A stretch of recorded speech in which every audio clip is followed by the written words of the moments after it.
Bonjour Internet, comment va? Abonnez-vous, likez, partagez, commentez, tout ça, tout ça. Cette vidéo va être presque un coup de gueule. Presque. Ça l'est pas parce que bon, je le savais, tout le monde le sait, voilà, on est au courant. Mais quand même, c'est un peu frustrant et gavant. Je veux bien sûr parler de la forme d'injustice d'être un petit créateur. Alors évidemment, c'est normal quand t'es petit, je veux dire, c'est logique que tu galères un petit peu comparé aux plus grands, voilà, qui ont accès à plein de choses. C'est logique, ils ont de l'expérience, ils ont du succès, ils connaissent des gens, ça attire du monde. Voilà, c'est juste du bon sens que bah, techniquement les plus grands, bah, ils ont un peu plus facile, et quand tu démarres, bah voilà, faut tout faire. C'est purement logique. Et perso, pour moi, tous ceux qui ont du succès, vraiment, je suis content pour eux, je suis respectueux, voire même admirateur, bon ça dépend de qui, mais voilà, je veux dire, bravo à vous, félicitations, vous avez fait votre truc, réussi, voilà, globalement, ils ont tous mérité, c'est très probablement. Et je dis probablement parce que bon, des fois, rarement, heureusement, il y en a quelques-uns, genre deux trois dans un coin, que non, eux, c'est pas mérité. Mais bon, on va pas parler de ça ici, c'est pas le but. Et en plus, c'est très isolé comme phénomène, et les seuls exemples que j'ai en tête de ce truc-là, en tout cas que j'ai pu voir, c'est notamment sur YouTube, où de nulle part, il y a quelqu'un, genre 100 abonnés, il est propulsé dans la tracosphère, et bon, voilà, c'est très improbable. Et il y a aussi des chaînes de télé qui ont créé une chaîne YouTube, et bizarrement, bah, très rapidement, ils ont tous les avantages du monde. Mais bon, c'est YouTube, ils mettent en avant ceux qui les arrangent, c'est pas nouveau, tout le monde le sait. Donc voilà, on va mettre ça de côté. Moi, ce que je veux parler, c'est un phénomène un peu plus... Enfin, c'est différent, c'est un truc un peu franco-européen, j'appelle ça, qu'encore une fois, je savais déjà aussi, mais plus le temps passe et plus je me dis, non, il y a vraiment un truc définitivement derrière, c'est pas juste moi, Et je vais un peu expliquer. Je dis franco-européen d'ailleurs parce que je vois bien que c'est pas que la France ou la Belgique ou tout ça, il y a aussi, je sais pas, les trucs comme l'Allemagne, le Pays-Bas, c'est un truc vraiment de l'Europe occidentale. C'est un état d'esprit dans ces pays et ces cultures où le fait de démarrer son business, de tenter quelque chose de différent, de ne pas faire le truc métro boulot dodo, voilà, de se lancer un petit peu dans une activité, artistique, créative ou pas, hein, même des trucs un petit peu plus traditionnels, des fois c'est un peu, c'est compliqué. Bref, ces trucs-là, c'est non, c'est pas bien vu, on voit ça quasiment exclusivement comme quelque chose de risqué, dangereux, voire carrément bête ou inutile. Et c'est autant dans l'esprit des gens, je veux dire monsieur et madame tout le monde, que les institutions. Il y a peu ou pas d'aide pour les jeunes entrepreneurs, les artistes ou ceux qui veulent se mettre à leur compte. Il y en a vraiment très peu. Et le pire que j'ai vu, pas de chance pour moi, c'est la Belgique. Puis il n'y a rien. En tout cas en Wallonie, en Flandre je suis pas trop au courant, mais il me semble que c'est à peu près similaire, même si la Flandre est un petit peu plus ouvert à des trucs voilà, anglo-saxons.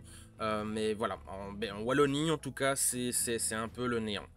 Si on veut se mettre à son compte, le seul truc que j'ai vu, c'est un organisme appelé la Smart, qui permet à ceux qui font des trucs de leur côté de déclarer le revenu. Donc une petite mamie qui vend ses tricots, par exemple, bah, elle passe par la Smart et voilà. Smart, c'est un peu une espèce d'agence intérim pour te mettre à ton compte. C'est la façon la plus simple que je peux expliquer. C'est vraiment ça. Et sans ça, on a le statut d'indépendant, mais ça c'est taxé, mais c'est taxé au-delà du Saint-Esprit, vraiment. Les gens à qui je dis ça, souvent ils me croient pas quand je dis ça, mais la Belgique c'est l'un des pays les plus taxés au monde, si pas le plus taxé au monde. Vous voulez créer votre business en Belgique? Non, la Belgique n'en veut pas, c'est évident.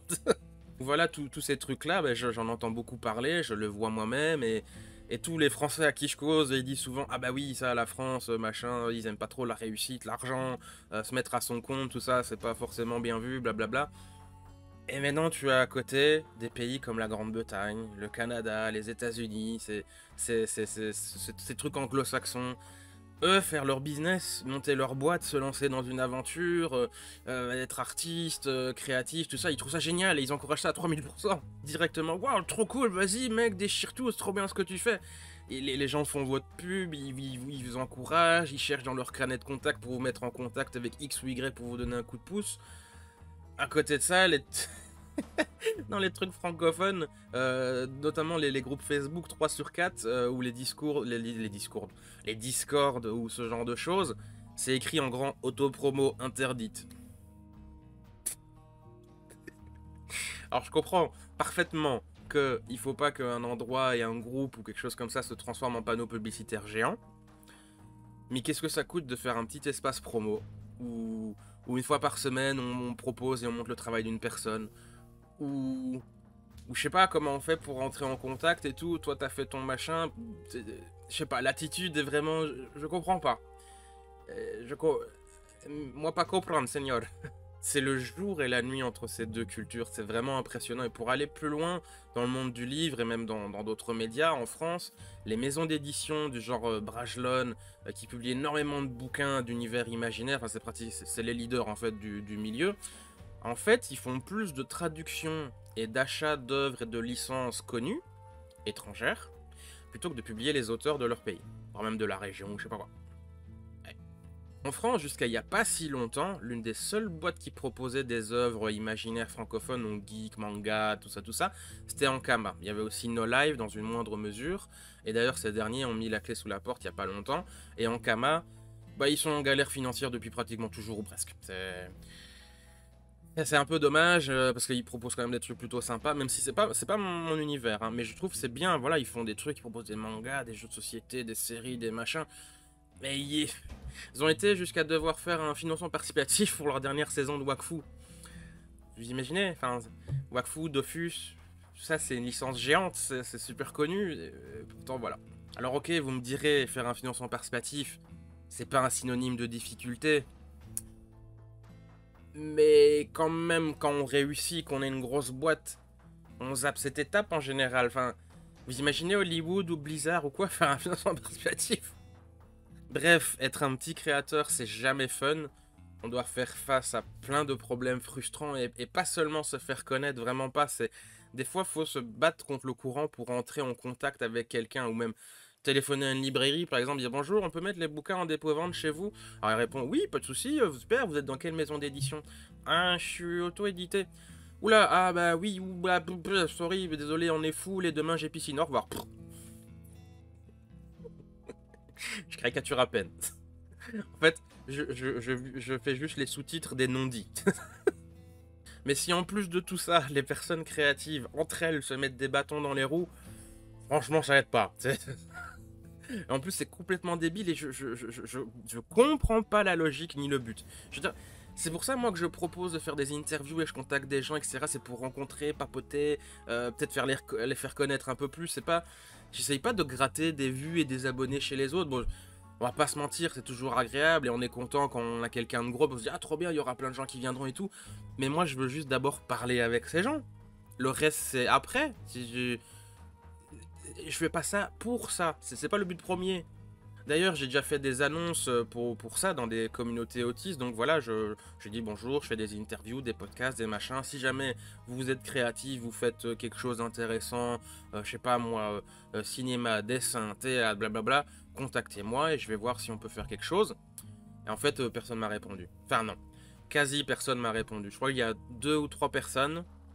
Il y en a une, je crois que d'ailleurs elle m'a juste dit bonjour machin et puis plus jamais répondu. Et il y en a 2, j'ai discuté et ils m'ont jamais vraiment donné suite là-dessus. Dommage, il y en avait une qui faisait un truc de cinéma, enfin théâtre, j'aurais été curieux. Mais bon, soit. Et c'est dommage parce que voilà, il y a plein de gens dans la communauté autiste qui font des trucs et tout, mais voilà, pas de réponse. À côté de ça, pour clôturer, ça fait un peu moins d'1 an, je crois, que j'essaye de proposer des trucs pour la communauté anglophone. Donc mon artbook sera traduit, je fais des vidéos YouTube où je parle de mon univers, c'est en anglais. Et j'ai vraiment, enfin, j'ai l'impression, parce que je suis pas encore sûr à 100%, mais il y a quand même beaucoup d'éléments qui font que c'est un fait plutôt qu'une impression, d'être beaucoup plus encouragé, beaucoup plus soutenu, beaucoup plus, pas mis en avant, mais genre on me félicite, on me donne des retours et on dit c'est trop bien, vas-y, on t'aidera, blablabla. En moins d'1 an, que la communauté francophone depuis le début que je fais, donc 4 ans. Différence culturelle, hein. Ouais. Allez, au revoir Internet, gros bisous. Mouah.